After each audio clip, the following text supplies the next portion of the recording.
오늘 우리에게 주시는 하나님 말씀은 열왕기상 19장 1절에서 10절 말씀입니다.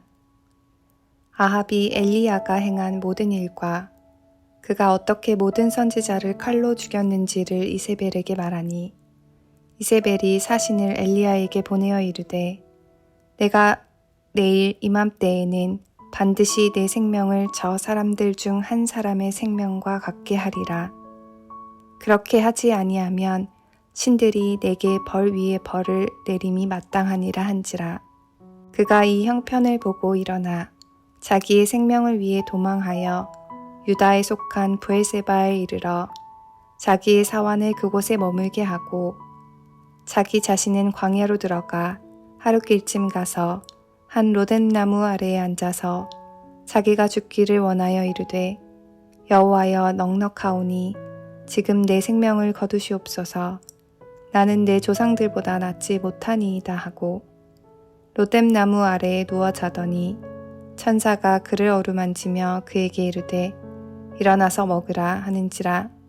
본즉 머리맡에 숯불에 구운 떡과 한 병 물이 있더라. 이에 먹고 마시고 다시 누웠더니 여호와의 천사가 또 다시 와서 어루만지며 이르되 일어나 먹으라. 내가 갈 길을 다 가지 못할까 하노라 하는지라. 이에 일어나 먹고 마시고 그 음식물의 힘을 의지하여 40주 40야를 가서 하나님의 산 호렙에 이르니라. 엘리야가 그곳 굴에 들어가 거기서 머물더니 여호와의 말씀이 그에게 임하여 이르시되 엘리야야 내가 어찌하여 여기 있느냐. 그가 대답하되 내가 만군의 하나님 여호와께 열심히 유별하오니 이는 이스라엘 자손이 주의 언약을 버리고 주의 제단을 헐며 칼로 주의 선지자들을 죽였음이오며 오직 나만 남았거늘 그들이 내 생명을 찾아 빼앗으려 하나이다.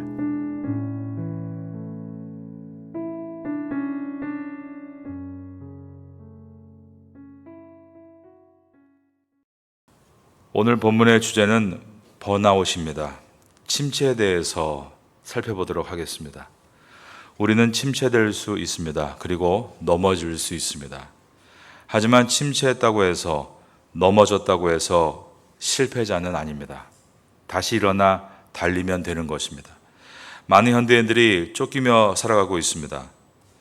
인간은 시계를 만든 후 시간에 쫓기고 일거리를 만든 후 일거리에 쫓기며 학문을 만든 후에 공부에 쫓기며 살고 있습니다.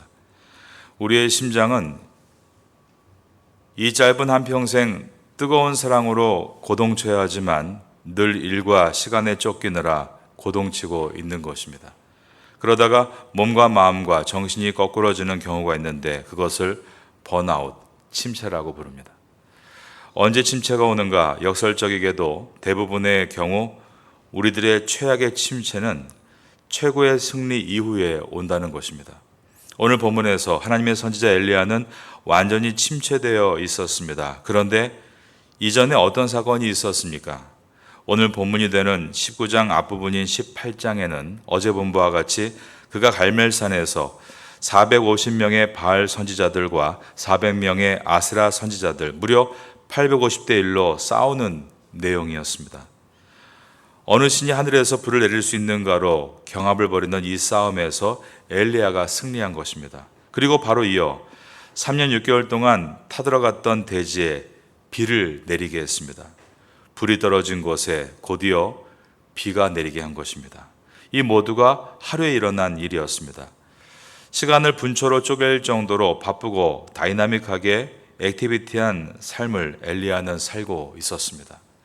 인간의 힘으로는 도저히 불가능한 850명과의 싸움에서 승리하고 3년 반 동안 잠겨있던 하늘문을 열고 억수 같은 해갈의 비를 쏟아지게 할 때 엘리야는 큰 감격과 기쁨 때문에 배고픈지도 몰랐고 저녁 시간에 왕의 마차 앞에서 달려갈 정도로 그는 그렇게 힘있게 살았던 것입니다.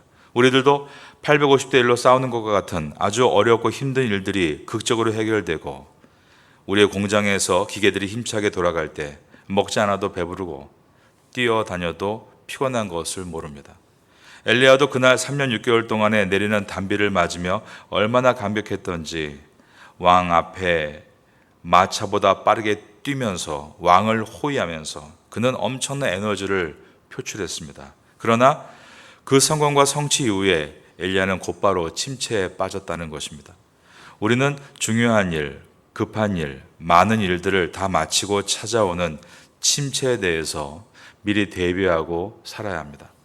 많은 경우 큰 업적들 다음에 침체가 찾아오기 때문입니다. 세상 만사가 모두 같기 때문에 일반 지성인들도 이 부분에 대해서 상당히 많이 언급을 했습니다. 세계적인 세일즈 트레이너인 톰 홉킨스의 글을 읽었던 일이 있습니다. 거기에 보니까 이런 말이 있더라고요. 성공의 쇼크에 대비하라. 많은 사람들이 성공 후에 찾아오는 침체를 제대로 대처하지 못한다라는 것입니다. 우리가 침체됐는지 번아웃 됐는지 아닌지를 확인하는 방법이 있습니다. 첫 번째로 남이 하는 말에 내가 너무 예민하게 반응하고 있다면 침체가 온 것입니다. 엘리야가 큰 승리를 한 후에 그를 싫어하는 왕비 이세벨이 사신을 하나 보냅니다.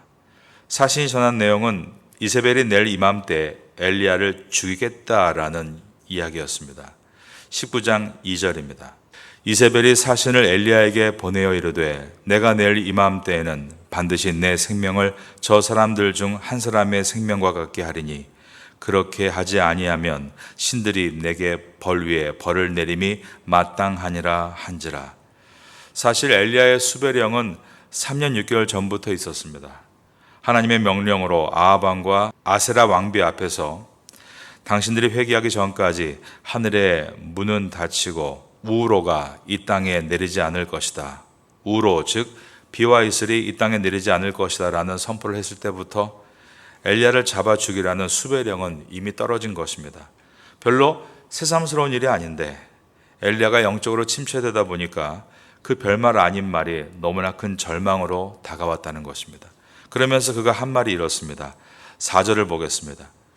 자기 자신은 광야로 들어가 하룻길쯤 가서 한 로뎀 나무 아래에 앉아서 자기가 죽기를 원하여 이르되 그 다음 보니까 여호와여 넉넉하오니 지금 내 생명을 거두시옵소서. 넉넉하다라는 말은 이제 충분합니다. 이제 됐습니다. 라는 뜻입니다. 더 이상 못 버티겠습니다. 라는 말입니다. 하나님, 이세벨 왕비가 죽이겠다고 합니다. 이제 끝났습니다. 이 말은 너무 과장된 것이죠. 이것이 끝이라면 3년 6개월 전에 이미 끝났어야 했습니다. 사실 이세벨이 사신을 보내서 내일 이맘때 너를 죽이겠다는 말은 협박일 뿐 100% 죽일 것이라는 말이 아니었습니다. 죽이려 했다면 사신이 아니라 지도새도 모르게 죽일 자객들을 보냈겠죠. 사신을 보냈다는 것은 이세벨도 엘리야를 당장 어떻게 할 수 없을 만큼 그는 이제 백성 가운데 엄청난 인물이 되었다는 것을 인정하고 있는 것입니다. 그런데 침체됐을 때의 특징은 이처럼 한마디의 말을 너무 크게 확대하고 그 말 때문에 너무 지나치게 비관한다는 데 있습니다. 혹시 여러분 요즘 일하다가 가끔 딴 생각할 때 누가 나에게 섭섭한 말 한마디, 그 말 한마디가 자꾸 떠오르고 그것 때문에 너무 마음이 괴로운 일들이 있으십니까? 그럴 때 점검해야 할 것이 있습니다. 그 말이 정말 심각해서 괴로운 것인가? 아니면 내 마음이 침체돼서 그 말을 감당하지 못하기 때문에 괴로운 것인가? 내 마음을 살펴보아야 하는 것입니다. 사실 우리도 얼마나 많은 한마디의 말을 활 위에 올려놓고 시위를 당겨서 다른 사람을 쏘고 있는지 모릅니다. 내가 기억하는 상대방이 내게 한 아픈 말 한마디보다 분명 더 많은 아픈 말들을 나는 다른 이들에게 쏘며 살아왔을 것입니다. 그런데 남이 한 그 한마디의 말이 너무 내 마음을 짓누르고 있을 때는 상대방에게 문제를 돌릴 것이 아니라 내 상태가 어떠한가를 점검하고 나의 침체의 어두움을 몰아내야 하는 것입니다. 이처럼 침체가 오면 첫 번째로 남의 말에 너무 예민하게 반응하게 되고 두 번째로 침체에 빠지면 자꾸 남을 의식하면서 남과 비교하게 되는 것입니다. 19장 4절 중반부터 봅니다. 여호와여 넉넉하오니 지금 내 생명을 거두시옵소서. 그 다음 보니까 나는 내 조상들보다 낫지 못하나이다. 나는 내 조상들보다 낫지 못합니다. 영적으로 침체된 엘리야는 자신을 위대한 믿음의 조상들과 비교하면서 열등의식을 가진 것입니다. 어느 목사님의 이야기입니다. 이분이 서울 북부 외곽에 있는 변두리 교회를 개척했습니다. 뛰어난 설교와 열심으로 많은 성도들이 모이게 됐습니다. 교회는 점점 커져서 건물도 새로 짓고 대형 교회를 이루었습니다. 그런데 성도들이 점점 이 목사님으로부터 받는 느낌은 우리 목사님은 우리가 아무리 열심히 일을 해도 성에 차지 않는다라는 것이었습니다. 이 목사님의 설교 시간에 이러한 이야기를 자주 한 것입니다. 저는 동기 중 아무개 목사가 있는데 서울 한복판 강남에서 큰 교회를 목회하는데 나는 왜 이곳에 있는지 모르겠습니다. 지금 이 목사님은 침체가 되어 있는 것이고 다른 목사와 비교하는 시험에 빠져 있는 것입니다. 남과 비교하는 것은 정말 지혜롭지 못한 일입니다. 그리고 하나님이 싫어하시는 일입니다. 그 이유는 하나님은 우리 모두를 각각 다르게 창조하셨기 때문입니다. 독수리와 사자를 비교하는 것, 누가 더 위대한가? 이것이 무슨 의미가 있습니까? 은사가 다르고 분야가 다르고 관심이 다릅니다. 하나가 나는 은사라면 하나는 달리는 은사입니다. 하나가 그 무대가 하늘이라면 또 하나의 무대는 땅입니다. 하나의 관심이 온통 날아다니는 새들에게 있다면 하나의 관심은 온통 땅에 다니는 짐승들에게 있는 것입니다. 만약 여러분 중에 요즘 계속 남과 나를 비교하고 있고 남을 지나치게 의식하고 남을 흉내내기에 급급하게 하고 있다면 내가 침체되어 있는가를 돌아보아야 합니다. 이처럼 침체에 빠지면 남이 하는 말에 너무 예민하게 반응하게 되고 남과 자기를 비교하게 됩니다. 세 번째로 침체에 빠지게 되면 나타나는 현상이 일이 잘 안 됐을 때 너무 자신을 자책하는 것입니다. 엘리야가 하는 말 가운데 10절을 보시기 바랍니다. 그가 대답하되 내가 만군의 하나님 여호와께 열심히 유별하오니 이는 이스라엘 자손이 주의 언약을 버리고 주의 제단을 헐며 칼로 주의 선지자들을 죽였사오며 그 다음 보니까 오직 나만 남았거늘 그들이 내 생명을 찾아 빼앗으려 하나이다. 나만 남았다. 엘리야의 말의 행간을 요약해보면 이런 말입니다. 저는 하나님의 선지자로 지난 3년 동안 열심히 노력했습니다. 그러나 눈에 보이는 결과가 없습니다. 사람들은 아직도 하나님에게 등을 돌리고 있고 얼음처럼 냉정하게 마음의 문을 열지 않고 있으며 이 모든 것은 제 책임입니다. 영적 침체에 빠진 엘리야는 자신의 수고에도 불구하고 사람들이 변하지 않는 것이 모두 자신의 잘못이라고 스스로를 탓한 것입니다. 잘못을 남에게 뒤집어 씌우는 것을 책임 전가라고 합니다. 책임 전가는 나쁜 것이죠. 그리고 잘못을 온통 내가 뒤집어 쓰는 것, 내 탓입니다. 그것은 분명 우리가 좋다라고 말을 하고 알고 있습니다. 그러나 그것이 너무 지나칠 때, 그래서 스스로를 자책하고 절망 가운데 넘어져 있는 것은 하나님께서 기뻐하시는 모습이 아닌 것입니다. 자녀의 문제도 다 내 책임이고 남편의 사업이 어려워지는 것도 다 내 책임이며 아내가 태국에서 잘 적응하지 못하는 것도 다 내 책임이라고 절망하는 것은 스스로 책임지려 한다는 긍정적인 모습이라기보다 내 자녀의 문제와 남편의 사업 문제와 아내의 문제를 해결하시는 분이 하나님이시라는 사실을 잃어버리고 있는 것이고 믿음 없는 고백인 것입니다. 우리는 기억해야 합니다. 우리가 하나님이 아니라는 것을 말입니다. 우리는 사람에게 영향력을 미칠 수는 있지만 사람의 삶을 장악할 수는 없습니다. 내 자신의 힘만으로 단 한 명의 영혼도 변화시킬 수 없는 연약한 존재가 바로 나인 것을 기억해야 하는 것입니다. 엘리야는 사람들이 변화되지 않는 모습을 보면서 자신의 실패 때문이라고 자책했습니다. 그러나 그것은 그의 느낌일 뿐 현실은 믿음으로 승리하고 있었던 것입니다. 실패한 것처럼 느껴진 것이지 실패한 것이 아니었습니다. 그러나 침체에 빠지게 되면 그 감정이 현실보다 더 부둥식이 커지고 결국은 그 감정이 현실을 먹어버리는 것입니다. 그러므로 여러분 자책하지 마십시오. 그 대신에 하나님께 맡기는 기도를 하시는 여러분 되시기를 예수님의 이름으로 축원합니다. 자녀가 바르게 커가는 것이, 남편이 예수님 믿고 돌아오는 것이 다 하나님의 주권에 있음을 고백하십시오. 하늘을 닫을 수도 있고 하늘을 열 수 있는 권세를 우리에게 기도로 주신 것을 믿고 고민하는 대신에 주 앞에 나와 기도하시기를 바라겠습니다. 자신을 의지하는 것이 아닌 하나님의 권능을 믿고 의지하는 성도가 되시기를 다시 한번 예수님의 이름으로 축원합니다. 남이 하는 말에 너무 예민하게 반응하고 남과 자신을 비교하고 모든 것이 나 때문이라고 자책하는 이 영적 침체를 주님이 어떻게 해결하시는가 이제 살펴보겠습니다. 첫째로 주님은 무엇보다 엘리야를 그냥 쉬도록 하셨습니다. 충분히 자고 충분히 먹게 하신 것입니다. 19장 5절입니다. 로뎀나무 아래에 누워 자더니 천사가 그를 어루만지며 그에게 이르되 일어나서 먹으라 하는지라. 6절에 보면 본즉 머리맡에 숯불에 구운 떡과 한 병 물이 있더라. 이에 먹고 마시고 다시 누웠더니. 여러분, 정신적 영적 컨디션은 육체의 컨디션과 많은 관계를 맺고 있습니다. 육체의 컨디션으로부터 영향을 받는 것입니다. 너무 자지 못하면 예민해지게 되고 짜증이 나게 되고 잔병도 많이 생기는 것입니다. 제가 본 바로는 많은 우울함에 있는 분들의 처음 시작이 있는데 그것은 자신의 육체를 관리하지 못하는 데서부터 시작됩니다. 자야 할 시간에 자지 않고 있으면 식사를 정상적으로 하지 않게 되고 그리고 몸이 무기력해지고 그 결과 단정하게 자신을 다듬지 못하며 운동도 안 하게 됩니다.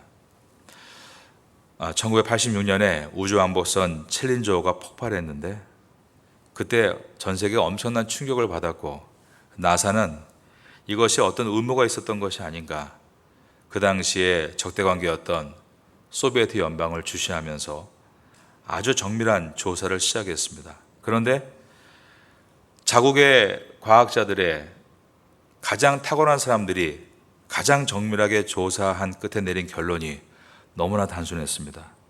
그것은 무엇인가 하면 무리한 발사 강행으로 인해서 무려 20시간 동안 전 나사 직원들이 잠도 자지 않고 초긴장 상태에서 일을 한 것이 폭발의 원인이었다라고 한 것입니다.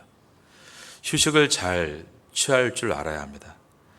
2차 대전을 승리로 이끌었던 영국의 윈스턴 철치를 우리가 알고 있습니다.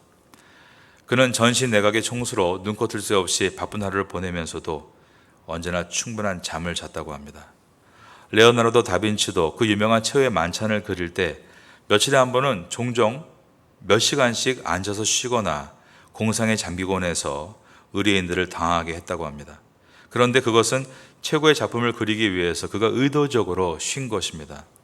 다빈치가 후에 이런 말을 남겼습니다. 가장 위대한 천재들은 때로 일을 덜 할 때 더 많은 것을 성취한다. 잘 쉬는 것이 성경의 비결이다라고 말한 것입니다. 제가 보니까 우리 주변에 자는 것을 아까워하는 분들이 참 많습니다. 잠을 여가와 즐거움과 인터테인먼트와 바꾸는 사람들이 많습니다. 잠을 자지 않고 영화나 드라마를 보고 게임을 하고 잠을 자지 않고 밤새도록 노는 것입니다. 그것은 침체를 회복하는 것이 아니라 중독으로 빠져서 더 큰 침체를 만드는 일이 되고 맙니다.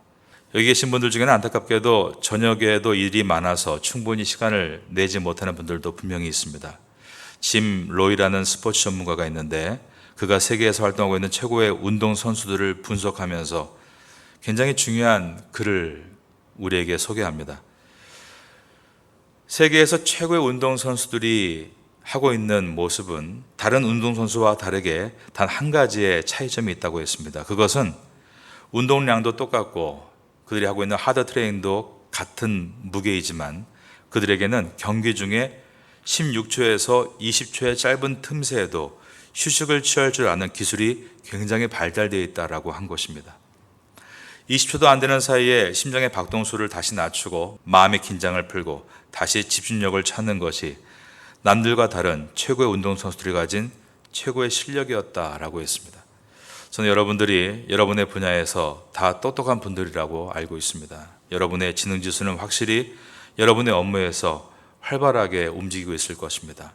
직장인들은 회사에서, 학생들은 학교에서, 또 주부들은 가정살림에 있어서 자기의 지능을 활용하고 있습니다. 그러나 우리의 삶을 성공으로 이끄는 능력은 우리가 인텔리전스 쿼션트라고 하죠. 지능지수가 아니라 바로 이모셔널 쿼션트, 감정지수라고 합니다. 이 감성지수는 너무 거창하게 생각할 필요가 없이 오늘 당장 나의 현실이 바쁘고 절박해도 석양을 바라보고 커피 한 잔을 마시며 사색할 수 있는 여유가 감성지수입니다. 슬픈 일을 당한 이웃의 손을 잡고 같이 눈물을 흘려줄 수 있는 훌륭한 마음이 감성지수입니다. 가족과 식사를 함께해도 도란도란 행복하게 식사를 할 수 있는 것이 감성지수입니다. 곧 이것이 실력인 것입니다. 하나님께서 침체에 빠진 엘리야를 벗어나게 하시는 방법은 먼저 잘 쉬게 하시는 것이었고, 두 번째로 그것은 우리를 하나님과의 만남의 자리로 이끄신 것에 있습니다. 엘리야를 충분히 먹이시고 자게 하심으로 육체적 필요를 풀어주신 다음에 하나님은 이어서 엘리야를 만나 주셨습니다. 하나님께서 엘리야를 어떻게 만나 주셨는가의 내용이 이제 내일부터 우리가 보게 될 19장 11절 말씀입니다. 열왕기서를 지나면서 여러분이 침체에서 극복되는 이 원리들을 잘 발견하시기를 바라고, 우리가 우리의 가족과 이웃과 우리 공동체에 줄 수 있는 최고의 선물이 건강한 내 자신인 것을 기억하며 이 새벽에 나와 기도하실 때 회복의 은혜를 맛보게 되시기를 예수님의 이름으로 축원합니다.